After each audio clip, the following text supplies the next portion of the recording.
You know, I am not one given to reading speeches. Usually, I would like just to talk and have a dialogue with my audience rather than a speech. Kasi nasasabi ko yung ang nasa puso ko.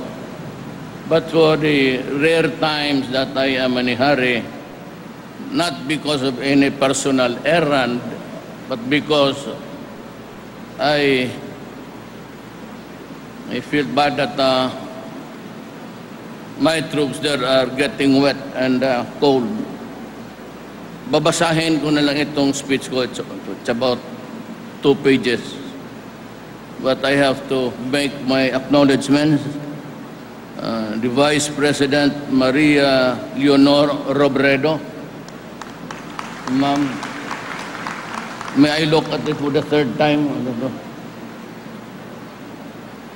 His Excellency Kim Ji-shin, the Ambassador of the Republic of Korea to the Philippines, Executive Secretary Salvador Midaldia,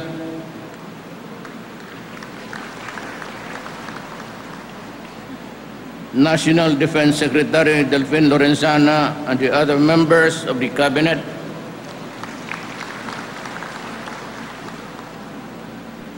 Lieutenant General Eduardo Año, Chief of Staff, Armed Forces of the Philippines, Commanding General, Philippine Air Force, Lieutenant General Edgar Falorina,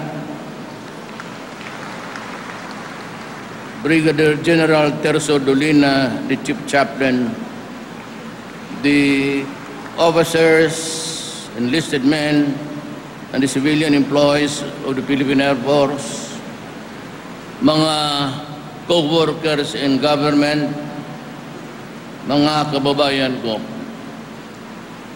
Babasahin ko na lang to para madali na ang seremonya natin at umulan.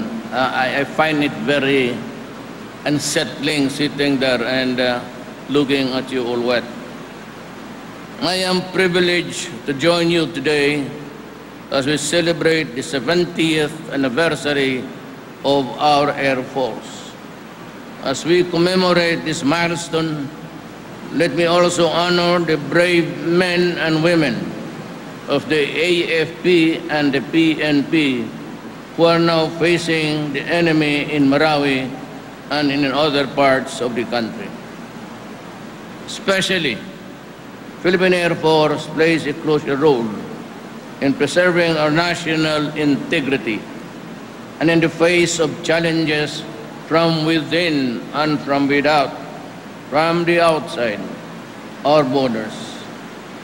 PAF's intensified aerial reconnaissance mission and the maritime patrols of the West Philippine Sea and the Bemhang Rise are testament to our dedication to protect our waters from external threats. We have also tapped PAF to augment our internal security operations by providing air support to our ground forces and assisting our law enforcement agencies in the surveillance and intelligence gathering operations.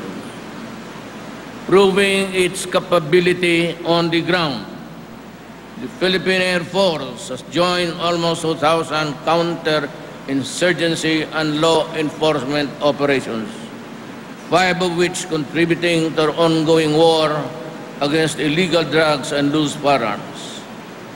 The Philippine Air Force is also playing a crucial role in an effort to retake Marawi City from the clutches of the ISIS-inspired terrorists.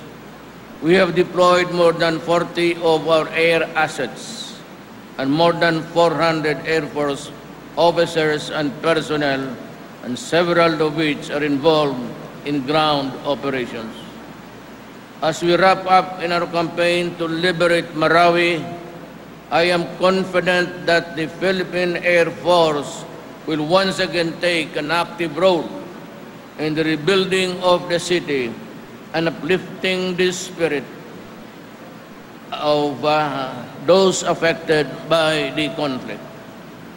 We will rely on your valuable experience in humanitarian assistance and disaster response, especially in surveying war-torn areas and airlifting relief goods and rescuing victims and people stranded.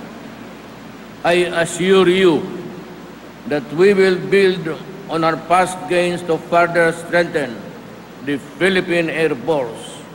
We will continue the ongoing modernization program by procuring additional attack and combat utility vehicles and unmanned aerial vehicles or UAVs to complement our already existing air assets.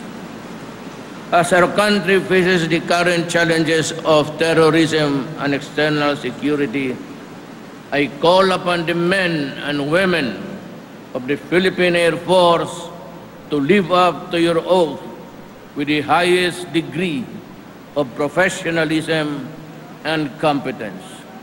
Together, let us create an environment where our people can live in peace and prosperity. Mabuhay ang Philippine Air Force. Mabuhay kayong lahat, and you have my salute.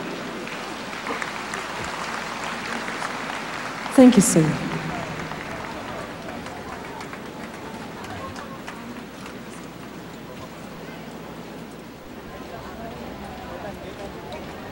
Bukluran!